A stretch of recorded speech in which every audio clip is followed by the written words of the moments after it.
feel overwhelmed. I was just reading the questions and it says, feel free to get creative. So, hi. And also, this is the first time I've put myself together in 2 weeks because guess what? I got the Rona. I know. Yeah, so this is me trying to make myself look decent. I'm nervous. So, I'm 29 years old. No, let's try it again. So, I'm Samira Priest. I'm 29 years old. I'm half English and half Malaysian. People always ask me, so like, where are you from? I'm Malaysian, English, half and half. Like, the two make me one. I may look like a coconut, but I don't feel like one.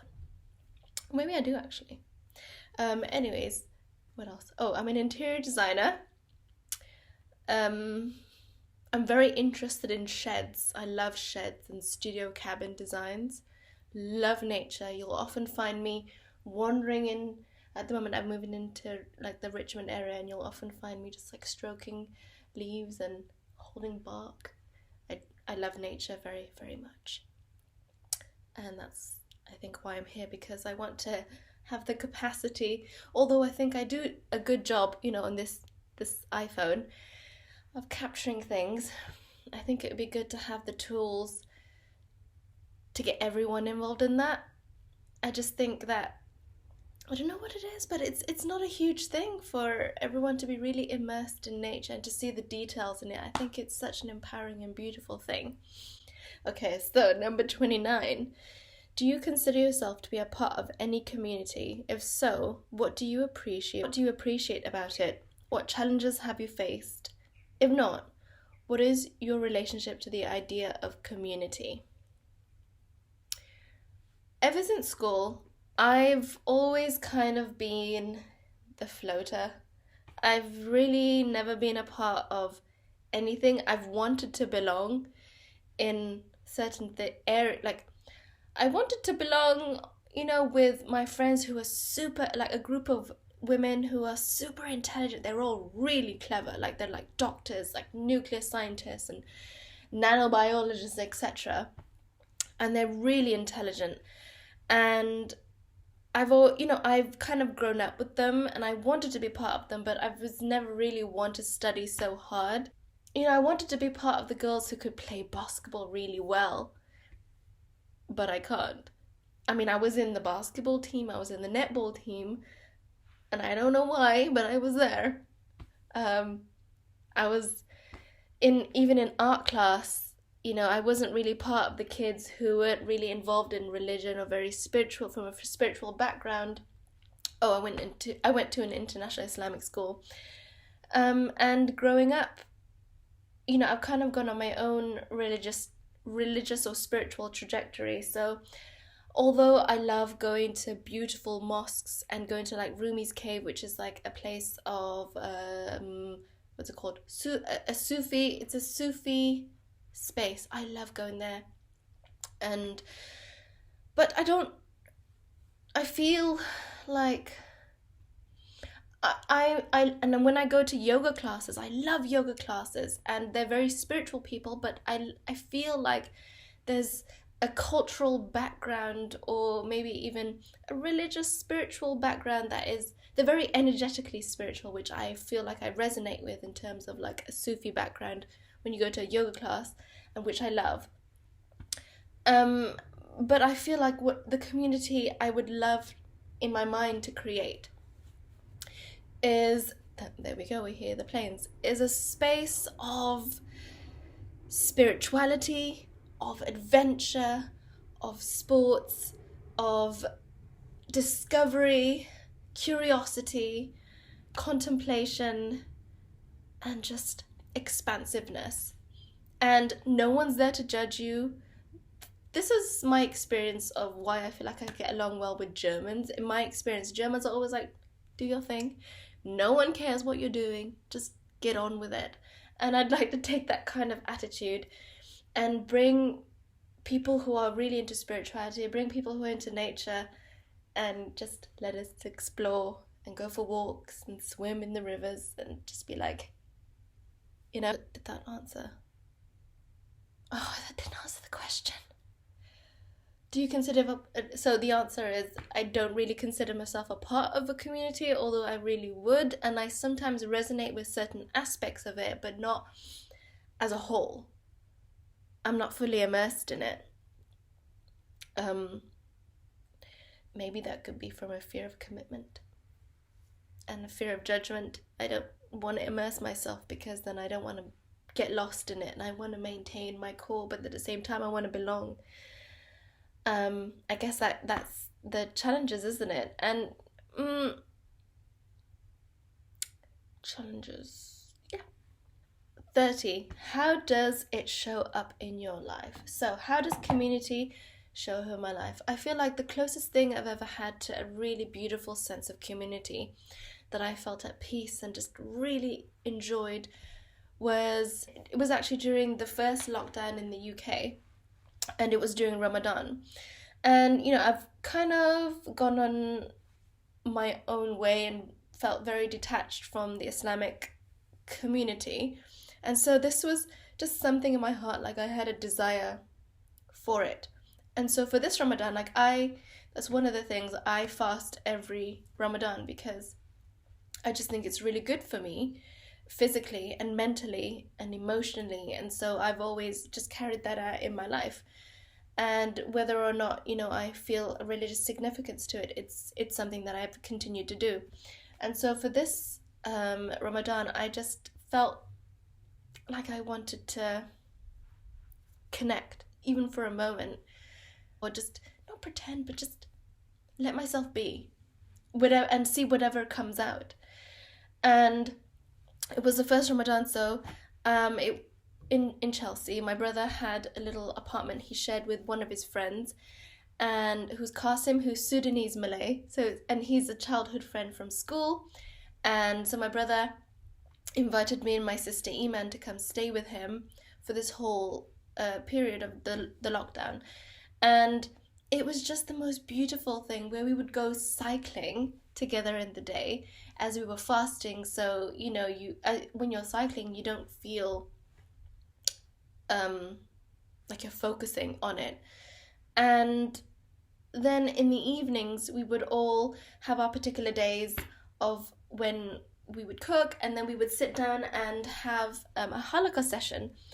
And it was based on the book. So we discussed between each other what would be the best topic, and we decided on human relations.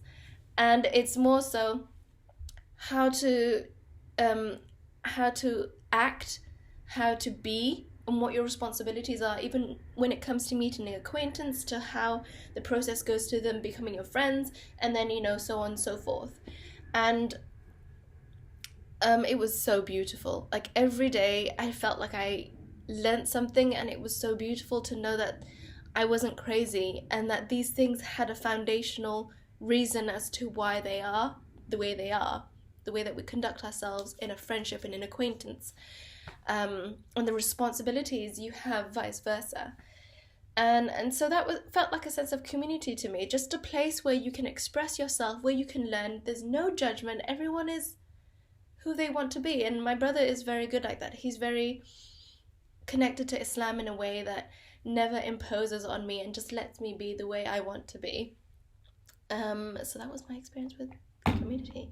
And then so my brother usually prays Maghrib, and so he got ready to pray with his friend, and I was like, oh, is that space for me? And he was like, why? I was like, oh, I want to join. He was like, oh yeah. And then he pulled it out, and then every day we had this little ritual where we would put oud, and then we'd pray Maghrib together, and it was just so special. That's exactly where I wanted to be. And it's in a small way, and I'd like to extend that somehow, a sense of adventure, sense of community, non-judgment, and just be. So I was just listening back to my video on my comment about community, and actually one of the other times, which was one of the only times I've really, really felt super immersed in a sense of community, was when I did my yoga teacher training in Yoga India. And it was like a little village built by hand. It's definitely built by hand, because they hand tied the bridge, the rickety bridge that went over to this little island, and they would recreate it. Like, they would build it every 6 months because then the monsoons would take it down. So for 1 whole month, I lived in this little long cabin in my netted bed with these, I don't know, like 15 other women, and in my class for 8 hours I was just like learning from these women, like, together, and every single one of them was just super kind and so nice, and we would just have such a fun time together. And when we would go, so we'd have this teacher training in like a yoga shala, and then there'd be other people in the little village who would stay there for retreats or just like teachers. And every evening everyone would come together and just sit down and have dinner and just talk, and I just felt a sense of like everyone was on the same wavelength in terms of their mindset.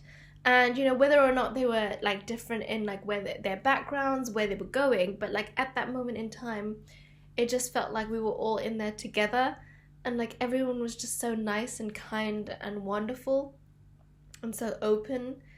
Yeah, that was another occasion I just felt a real sense of community where everybody was there for each other, and I just had a good time. 31. Have you ever organized... How long is this thing allowed to be? Have you ever organized... Oh my God. If I can get through this. Speaking English, that would be fantastic. Well done. Okay. Have you ever organized an event? So, I actually have. And I actually want to. So, the first one was called Skiing in Bosnia.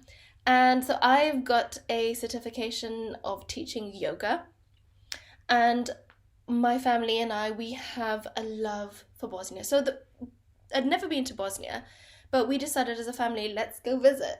And we went for summer, had the time of our lives, and decided to go skiing because it was cheap and it's beautiful. So we found this, well, accidentally, I found this beautiful cabin made by these two German Bosnian brothers. They built this amazing cabin. We lived our best lives because the GPP does well for us in Bosnia. And we found they just had the best views, the best experience we could ever have. So I decided to collaborate with them and have Adventure Time Asana. That was the name of the whole retreat that I was going to do, and it was going to be on a budget because during the time when I lived in London, I was broke. Still am slightly. To the level of what it means to have, you know, a really good life in London, although I do have a fantastic life, but there's a standard in my head I feel like I'm trying to achieve, and I'm always comparing myself to that. So in my head, I'm always like a broke ass bitch. So, yeah, I was very, very broke, and I love yoga. Like, it makes me feel so good mentally, emotionally, physically as like a woman, and I think everybody should experience it. And so I wanted to make a yoga retreat that was super affordable for everybody, and I knew that you could get this amazing experience in Bosnia for a good amount of money, and so it was all inclusive. Everything was planned, and then I got injured and the project had to be on hold. So that was as far as my community planning went, and it was an amazing experience. I feel like I have everything ready to go for when the next time. So I was going to actually make one in the summer, Adventures in Asana again, and I saw that a lot of women were interested, and so that leads me on to the next thing that I want to create, and it's called, in my head I see this vision, it's called Women in Blossom, and like the trailer is like a flower just like opening, and then you see like women in blossom. And I've had the honor of meeting so many amazing women. When I talk to them, I'm just like, you're amazing, you're just like so beautiful, you're clever, you're just like everything. And I just think, like, when women come together and just admire each other and just immerse in each other's energy, and are able to, like, communicate with each other on the challenges. Like, for example, if someone doesn't feel so comfortable with one another, to be able to have like a dialogue about it. That's fine, you know, that's part of friendship. You grow and you evolve and you change and you connect. That no one's going to pretend everyone's perfect. That's what I mean. And so I want to have all these amazing women that I've met and had conversations with to come together in a space of where we just go on adventures and discover and, you know, have yoga classes together. And I want it to be in Bosnia again. Like, I want to go into the mountains, I want to go hiking, I want to go swimming in the river, because I know it's amazing. So that's one that I want to create for the next time we're allowed to, coming out of the Rona period. I still can't believe, like, of course, it was almost like a myth. And when I told my brother, when I tell certain people, they were like, yeah, we were just talking about what if it's like not real. And I'm like, it's really real, because sis has it. I'm actually going to make a podcast on my experience with the Rona. 32. Okay. I had to take a little break. I'm just like, oh, I'm so tired. I feel like an 8-year-old in a 29-year-old's body. My body. So, I'm also in my mind feeling like an imposter. When you say get creative, I'm like, I don't really know what to do. It's like, hi guys. Okay, so, what's a community that you want to learn more about? Creative communities with skills. Oh my god, okay. It just came to my mind. I really was just like, so I have a background also, I did visual merchandise for a while, and I just loved carrying stuff, like I felt so strong. At one point I had like muscles. I want to be a part of a creative community, and a community that is involved in the outdoors. Like, I want to build stuff. I want to build these beautiful summer Bosnian, Scandinavian style cabins out in nature. And I just feel like when I see people who are so good with their hands and so capable, and I want to combine that with women, like, for example, the Yona Yinton. She just creates the most beautiful ambience, like, visually. And I feel I want to connect through nature. I want to build these beautiful cabins in my head, with my, you know, design background. And I want to be able to share that here in a really aesthetic way that's beyond my phone.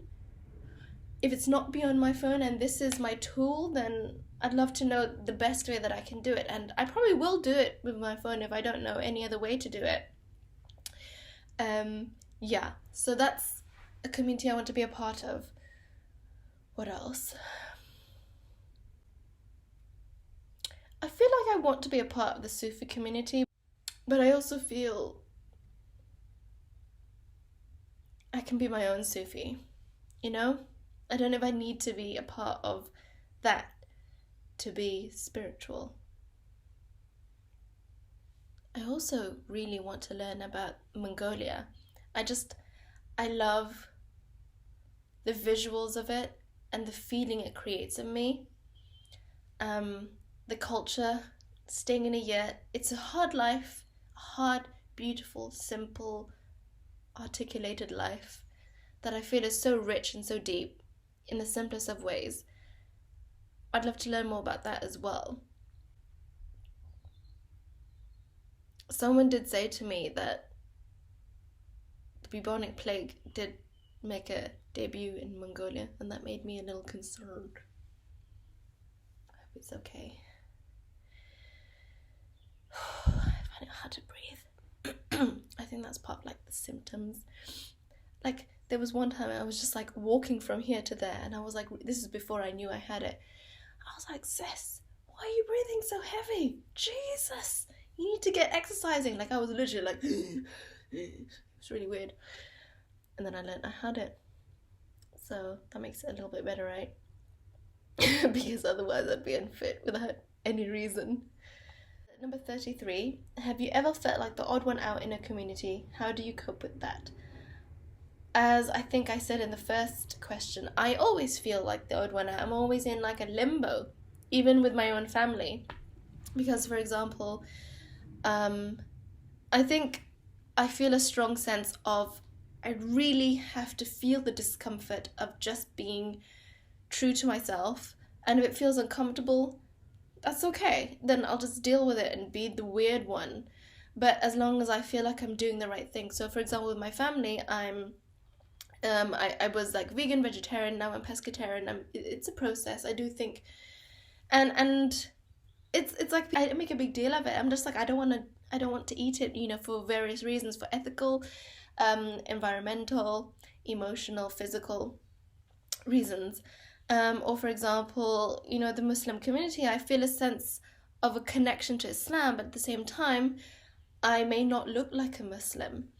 And I remember someone saying to me, who wasn't a Muslim, was like, oh, you're a really peculiar ambassador for Islam. And I'm like, I'm just me. I feel a connection to it, and this is the only way that I know how to be. And being in the UK as a Eurasian, I'm never English.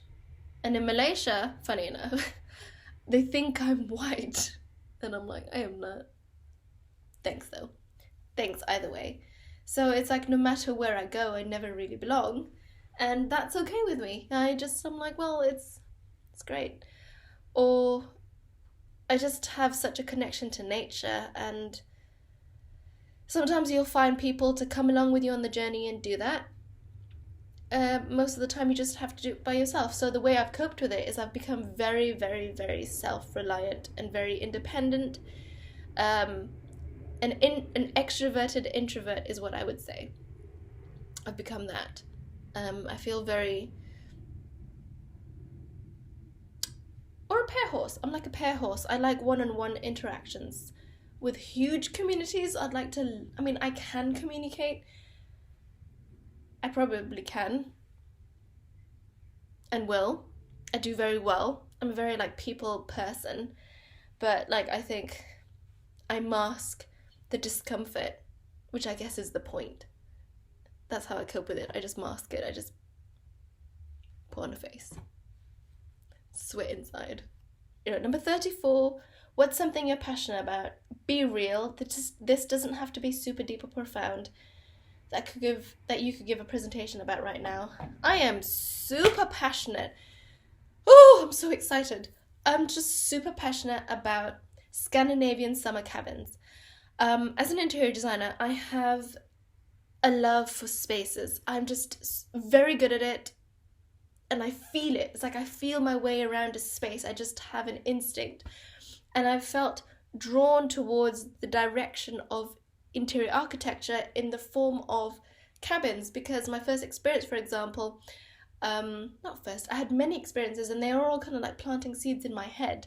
Or, for example, when in Bosnia, we went on a hike, and then we went to this beautiful cabin that they had built by themselves, and it was done perfectly. Like the English people could take a leaf out of the Bosnians' book, because it was done so beautifully, well insulated, beautiful.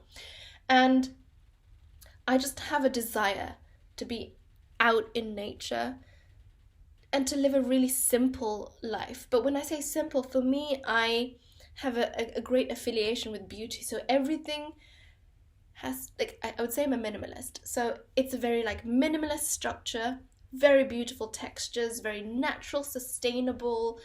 And it's like everyone has a space that they can feel is theirs. And I want to connect with my brother on this, because he graduated from mechanical engineering and has an interest in sustainable housing, which he wants to explore in Bosnia. And I want to explore building these beautiful summer cabins. In fact, I have the book right here that inspires me. Let me get it out from under this vine. This is my favorite book at the moment. And it just gives me the feels. So I'm passionate about studio sheds, cabins, and my desire to build them and to have that as a business module for myself to express my interiors in. And walks. I love walks. For a long time I used to run, and I used to feel pressured. I'm like, oh, I gotta go run, but I'm like, I don't want to run. Then I realized I get excited just to dress in my outdoor wear, put my wellies on, and just go for long, extensive walks where I just poke trees and just look up mushrooms and just love it out there. So I feel passionate about that. Nature cabins, walks. Minimalism is another, very important one to me.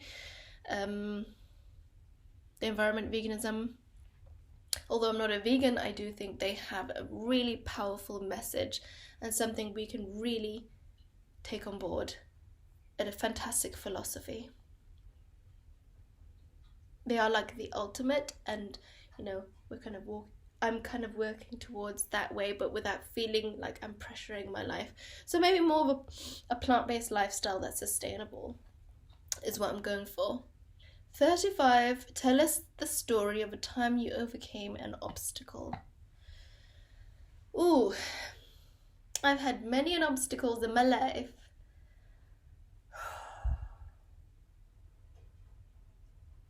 To think about this one. Okay, I want to, it's quite personal, and I guess it relates to the current times. So an obstacle I felt was like, it's a mental and a personal one, and that is loneliness. It's an obstacle. For the longest time I prayed and I asked to be alone and live alone. I was like, I need to get out of my relationship, which is super loving. I need to live alone, even though I have an amazing family. I just felt this desire just to be alone. Now, as the universe gives us what we ask for, I found myself here. My sister was supposed to move in with me, and yet she's decided to kick it and live her best life in Malaysia for, her furlough period. And I guess in all the other times, I was either in a relationship, I was either with family, I was just occupied or busy with something else. And so during this period of where I had to be in London, all my family, my uncle had to go back to Oxford, my aunt went back to Cornwall, and so I found myself very much alone. And then initially I'm like, yeah, this is what I want. Oh my God, I'm so independent. But shit, it got really hard. It got really, really, really hard, to the point of there were some nights, when you feel sick and you're just tossing and turning, and I was in a state of just wishing and thinking, how can I not exist without killing myself? Because although I don't know if it's an Islamic thing that's holding me back, but I just feel like that's not something I'm going to do. But how can I not exist without doing that? And to be in that state of just wishing you could not exist, because you just feel this overwhelming sense of loneliness, like no one cares about you, no one is thinking about you. To overcome that and just feel like, okay, I'm feeling super uncomfortable. And for that period, I also felt like, okay, maybe I should explore Bumble. I'm not really one for online dating, but I was like, let me explore and dibble dabble what's going on there. And it was an aggravant for me. It was just like, I crave deep conversations with people and to really connect with them. And I just found it almost such disrespect. Someone gets to see me and have the opportunity to talk to me, and yet they just kind of flaking. And I'm like, whoever you men are who have swiped me and are not bothering to talk to me, what an insult. And I was like, get that shit out of here. But it was just the desire to not be alone. And so I had a conversation with my aunt about it, and she was just like, we're so used to just constantly distracting ourselves and reaching for things, and just to sit in the real discomfort and the unhappiness and the sadness of accepting that, you know what? And it was really hard for me to just be like, I think what I'm feeling is lonely. And I felt really uncomfortable. I was like, am I not enough? Am I not good enough for myself? Like, why do I feel that way? Like, why do I feel lonely? Like, what's wrong with you? But then I discovered it's okay. You know, we're humans. We were born from two people coming together. And so we are community creatures. And so for me to feel that pain of being alone is a natural thing, and it's okay. And to just allow it to process through my body and be like, okay, what am I going to do now? And then go do something else. And then to also feel like, I still find this really challenging, reaching out to people when I'm in that vulnerable state of, I feel really lonely. I still find that really hard. But I've overcome it by just talking to people. Or telling my sister, like, hey, can we schedule a conversation? You know? But I think the biggest obstacle in that was just allowing myself to feel the intensity and the discomfort of what it means to be alone and the pain of that. And just to be okay with it. And you know what? It's been 2 years since I've been in a relationship, and I'm just like, well, fuck it. Who cares? I genuinely do not care. Like, I do not have time for half-assed connections. I have time for myself and really valuable connections. And that's how I overcome that. So I have good standards. I hope this answers the question. I can't believe someone's actually going to be listening to this. I hope you enjoy it. I was going to apologize, but then I'm just like, this is it, and I hope you enjoy it, and I hope I get to meet you and talk to you in person. Who are the people who mean most to you in your life? I can count them on my hands. They would be my family, number one. I have 2 older sisters, 1 older brother, 2 younger brothers, and an English side and a Malay side, closer to the English side. And we just have a family of where, like, we sing and we dance and we fight and we have fun, and like, I laugh the most when I'm with my family. We just have so much fun together. We're all quite wild and crazy and adventurous, and I love it. I just think I have a really amazing family, and I love them so much. And a few selective friends, mostly all of them women. Two gay best friends. There's like Maha, she's Sudanese, grown up in Notting Hill. There's Roxanne, an English girl from Birmingham who converted. There's Siobhan, a South African Irish young lady I work with. And there's like Saba, she's a Palestinian married to an Afghani living in Canada. And like, those are like the really close women to me, and I really treasure them and value them. And Evelyn, she's Bolivian, Filipino, Swedish. We did a podcast together at one point, and we still talk to each other about our, creative journeys and self-love and boys and whatever. So those are the people who are really important to me.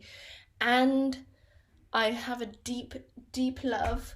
Funny enough, the book is here too. I guess these are the books that are around. No way, then the other one too. So the other book, the other very important person to me is David Attenborough. I actually live 23 minutes from him. My sister sent me, because like he had a photo shoot inside his house, and then you could see the windows, and somehow someone figured out where that was, and so I went to go see it. I was like, every time I see an old man, I just wish it's him, and I was really shy, so I just like hid behind a tree and was like, I love you. So the book I'm reading from him is Adventures of a Young Naturalist, and he's really special because the joy of just seeing someone so immersed in the thing that they love, and everybody else falls in love with them for the thing that they love, and he's so good at articulating nature that has helped me fall in love with it. And I feel quite emotional thinking about how we may not have him for very much longer. Maybe I'll create a child who will be the next David Attenborough. And I really do feel a lot of love for Jordan Peterson's mind. I love the way that he thinks. He's kind of like, get your shit together, okay? Be a good human. That's your job. Get on with it. And I really like that. I'm a very to the point kind of person. Like, give me the cold, harsh truth, and I have the tools to just get on with it, you know? He's very real. 37. How and when did you meet them? What drew you to each other? Imagine your life as a novel. How would you describe it? How would you describe your friends in it? Oh, okay. Gotta go back to it. So we have Maha, the beautiful Sudanese woman with like fantastic curly hair, beautiful high cheekbones, and just gorgeous. I met her when at that point I was in a relationship, and I was just and I had moved to London as a sabbatical. I really didn't know what I was doing. I was just kind of like floating and like, oh, let me try this out. And I went to Rumi's cave, which is a Sufi space, and it was a vegan iftar. And we were sitting, like, this other girl started talking to me, and we started talking, and then Maha was just like sitting quietly next to her, and we all just kind of got along. And then we planned, like, they were the first girls that I really connected with, and then we planned to go for a movie, and that was kind of the last time I saw Maha. And then we planned, me and Maha, just me and her, to go and have a coffee. And we sat down and had a coffee and just spoke. And the moment we spoke to each other, there was like a depth of where our souls just kind of met. And the thing with me and Maha is that we don't have expectations of our friendship. We can disappear and then come back. And at that point, I then went through a breakup, and I ran off to Italy, and I didn't see her for a whole year. And then I moved back to London, and we just rekindled our friendship, and we've been in love ever since. And she's kind of the kind of girl, if you think of Sophia Rowe, you know, her video for Vogue where she talks about like what she eats in a day, that is Maha as a 31-year-old. She's just so in touch with the things that she needs and loves, and she's very much into tea and like herbalism, and just me and her is the kind of person where we're like, let's take off our shoes and walk through the grass. She's like my spiritual soul sister. And then there's Roxanne Scott, of where we were introduced by my elder brother, and in her conversion journey we actually connected, I think, in a time when we were both in real pain from breakups, and there was just an immediate, like, she's like, let's do it, let's go. She's a very like go girl, and I'm like, I'm with that energy. I'm there. I like doing stuff, and so does Roxanne, and she's very adventurous. Although I'm probably more risky. She's quite adventurous, but quite like risk averse. So, yeah, like Roxanne Scott. How would I describe her? The English ball of energy. But she's so spiritual too. I don't know, I really love her. And Evelyn's a beauty. Long and lean, and just very creative. Very much a go-getter. But she's really guarded and careful. She's a very delicate flower, is how I would describe her. So she would be the delicate flower, Maha would be my spiritual sister, and Roxanne would be my spiritual deep ball of energy. Evelyn, I met when I was living in Bath. I worked in Victoria's Secret for a while, and I met her as a sales associate, and then we met up and had coffee, and then I ran off. After many years of just kind of like seeing and hearing each other, we decided, hey, let's do something together, and then we did the podcast, and that was amazing. I think that's everything, and the light is just about going down. It's 2:49, so I guess it ends perfectly. So yeah, that's me. I really do hope and wish that I can get into this academy just to be able to like connect with people and learn something and just feel enriched, and like I'm really ready. I really would love to be able to do that, and I have a very strong connection to Germany. I have a very deep love for it. I think, you know what also I love? I love German spas. I just think Germany's got that spa culture that England needs to get on top of. They know how to live a good life. In fact, I recommend for people in Berlin to go to this one called Vabali. It's called Vabali. Amazing. If you don't mind getting naked at some points, recommended. See, that's another thing. I'm just like, the first time I was ever introduced to, it was in the Schwarzwald, the Black Forest area, and the Keidel was the name of it. And the first time, like, so my partner at the time was like, oh yeah, you know, I kind of grew up going to the spa and sauna with my, oh, it's still recording, scheisse. But yeah, thank you so much for getting to this part of getting to know me, and I hope to meet you. Bye.